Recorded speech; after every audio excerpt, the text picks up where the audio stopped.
Hi, good day, and I hope you've been having a wonderful day so far. And we are going to be going right into our devotion for today. And so we're going to be having conversations about Job. And interestingly, we're going to be finishing the book of Job. So this will be the last three chapters of Job, and then we're going to go into Genesis again. So we're going to continue in Genesis chapter 12 because we had left off at chapter 11. So here we go. So chapter 40. So in this case, we're going to get into chapter 40, and then we're going to read to 41, 42. And I'm going to read all the chapters, the three chapters, until we get to the end, because it's really a lot of meat in there. Chapter 40. Then the Lord said to Job, "Do you still want to argue with the Almighty? You are God's critic, but do you have the answers?" Job responds to the Lord. Then Job replied to the Lord, "I am nothing. How could I ever find the answers? I will cover my mouth with my hand. I have said too much already. I have nothing more to say. The Lord answered Job from the whirlwind. "Brace yourself like a man, because I have some questions for you, and you must answer them. Will you discredit my justice and condemn me just to prove you are right? Are you as strong as God? Can you thunder with a voice like his? All right, put on your glory and splendor, your honor and majesty. Give vent to your anger. Let it overflow against the proud. Humiliate the proud with a glance. Walk on the wicked where they stand. Bury them in the dust. Imprison them in the world of the dead. Then even I would praise you, for your own strength would save you. Take a look at the behemoth, which I made just as I made you. It eats like grass. It eats grass like an ox. See its powerful loins and the muscles of its belly. Its tail is as strong as a cedar. The sinews of its thighs are knit tightly together. Its bones are tubes of bronze. Its limbs are bars of iron. It is a prime example of God's handiwork, and only its creator can threaten it. The mountains offer it their best food, where all the wild animals play. It lies under the lotus plants, hidden by the reeds in the marsh. The lotus plants give it shade among the willows beside the stream. It is not disturbed by a raging river, not concerned when the swelling Jordan rushes around it. No one can catch it off guard or put a ring in its nose and lead it away. Chapter 41. Can you catch Leviathan with a hook, or put a noose around its jaw? Can you tie it with a rope through the nose, or pierce its jaw with a spike? Will it beg you for mercy or implore you for pity? Will it agree to work for you, to be your slave for life? Can you make it a pet like a bird, or give it to your little girls to play with? Will merchants try to buy it, to sell it in their shops? Will its hide be hurt by spears, or its head by a harpoon? If you lay a hand on it, you will certainly remember the battle that follows. You won't try that again. No, it's useless to try to capture it. The hunter who attempts it will be knocked down. And since no one dares to disturb it, who can stand up to me?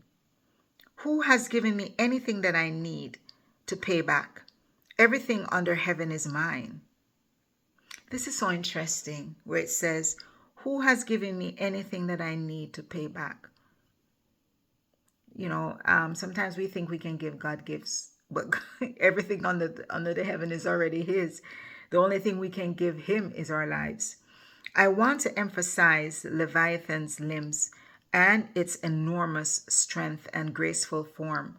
Who can strip off its hide, and who can penetrate its double layer of armor? Who could pry open its jaws, for its teeth are terrible. Its scales are like rows of shields, tightly sealed together. They are so close together that no air can get between them. Each scale sticks tight to the next. They interlock and cannot be penetrated. When it sneezes, it flashes light. Its eyes are like the red of dawn. Lightning leaps from its mouth. Flames of fire flash out. Smoke streams from its nostrils like steam from a pot heated over burning rushes. Its breath would kindle coals, for flames shoot from its mouth. The tremendous strength in Leviathan's neck strikes terror with it wherever it goes. Its flesh is hard and firm and cannot be penetrated. Its heart is hard as rock, hard as a millstone. When it rises, the mighty are afraid, gripped by terror. No sword can stop it, no spear, dart, or javelin. Iron is nothing but straw to that creature, and bronze is like rotten wood. Arrows cannot make it flee. Stones shot from a sling are like bits of grass. Clubs are like a blade of grass, and it laughs at the swish of javelins. Its belly is covered with scales as sharp as glass. It plows up the ground as it drags through the mud. Leviathan makes the water boil with its commotion. It stirs the depths like a pot of ointment. The water glistens in its wake, making the sea look white. Nothing on earth is equal. No other creature so fearless. Of all the creatures, it is the proudest. It is the king of beasts. I thought it was a lion. So Job continues to respond to the Lord after God have spoken to him in chapters 41 and 42. Then Job replied to the Lord, I know you can do anything and no one can stop you. You ask, who is this that questions my wisdom with such ignorance? It is I, and I was talking about things I knew nothing about, things far too wonderful for me. You said, listen and I will speak. I have some questions for you and you must answer them. I had only heard about you before, but now I have seen you with my own eyes. I take back everything I said and sit in dust and ashes to show my repentance. After the Lord had finished speaking to Job, verse 7, he said to Eliphaz the Temanite, I am angry with you and your two friends, for you have not spoken accurately about me, as my servant Job has. So take 7 bulls and 7 rams and go to my servant Job and offer a burnt offering for yourselves. My servant Job will pray for you, and I will accept his prayer on your behalf. I will not treat you as you deserve, for you have not spoken accurately about me, as my servant Job has. So Eliphaz the Temanite, Bildad the Shuhite, and Zophar the Zamathite did as the Lord commanded them, and the Lord accepted Job's prayer. But I realized that Elihu was not part of it. So in verse 10, when Job prayed for his friends, the Lord restored his fortunes. In fact, the Lord gave him twice as much as before. And the key verse there is, when Job prayed for his friends, the Lord restored his fortune. I wouldn't say it's conditional, that because he prayed for his friends, then God restored his fortune, but he obeyed. He obeyed God's commands, and once he did what God asked him to do, then after that, the actual obedience in Job, God restored his fortunes. In fact, the Lord gave him twice as much before.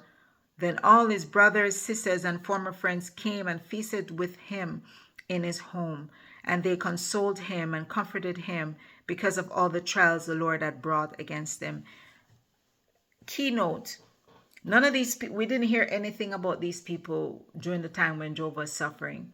Now that God restored everything to him, and I'm not being, I'm not trying to put words in the scripture, but that's what I'm reading here.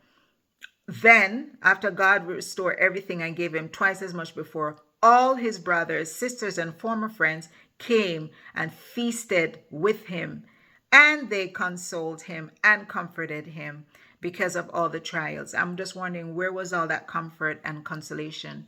But that's how the scripture is written. And each of them brought him a gift of money and a gold ring. Well, that's good. So the Lord blessed Job in the second half of his life, even more than the beginning. For now he had 14,000 sheep, 7 before, 6,000 camels, 3,000 before, 1,000 teams of oxen, he had 500, and 1,000 female donkeys, he also had 500.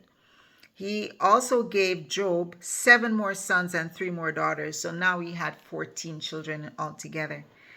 He named his first daughter Jemimah, the second Keziah, and the third Keren Hapuk. In all the land no women were as lovely as the daughters of Job, and their father put them into his will along with their brothers.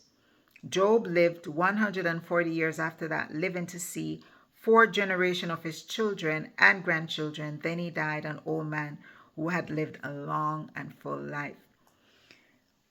There's so much here, but we don't have a lot of time. And I hope you read this book of Job. It's one of the most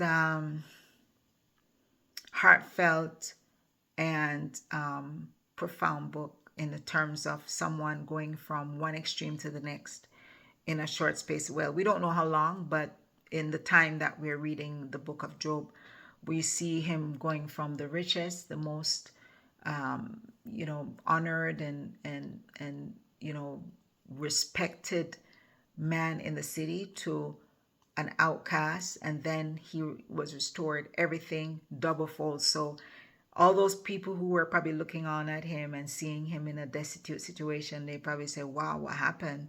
So now everybody's thoughts are demolished because now they see him in a different light. But we're going to give God thanks that, we can see that God is a God of his promises, and he does not allow us to suffer for the entire time of our life. And even as we read this last verse, it says he lived a long, full life.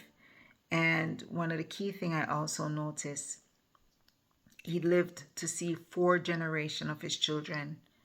4 generations. How many generations are we able to live now? There's so much, but thanks be to God that, this is what happened with Job, and he was able to live to tell the story, or to say that God, indeed, he is a restorer. And though he had some questions, but his answers were given by God, because God was showing him, listen, you are not in charge, and I can do anything I want, but if I choose to do that which I do, you don't really know about it, and who are you to question me, basically. But the good thing is, he was humble and he repented, and that's what it says. He sat in the dust to show his repentance, and he was restored. I hope this is a blessing to you, and I hope we pray for those, even those who hurt us and those who are not where they're supposed to be in terms of helping others. We hope that God will allow us the opportunity to repent as Job did. Let us pray. Lord, we thank you, we praise you, we honor you, glorify you. We pray that as we read your words and as we learn from your words, that even if just one soul, one person will read and listen, then they will be blessed. And if they're feeling down and out and feeling like they have not been treated fairly, or whatever their circumstances are, I pray, Lord, that you will present yourself in a way that they will understand who you are, and that they will come to know you in a different light, just as Job did when he realized that he had sinned. He repented and he was ready to start over a new leaf. And once he forgave forgave his friends and prayed for them, then you restored that which you had in store for him in the first place. And thank you also, Lord, for the example set here, that we can see that even if we lose something, it's okay, because you can even give double. And it's not about what you can give us, but it's also our relationship with you. I pray that that will be the order of the day. And as we continue in Genesis for the next session, I pray that we will not forget that which we learned in Job, and to continue on the path that we need to go. I pray that you'll continue to bless us, keep us for another day. In Jesus' name, amen. Have a wonderful, wonderful day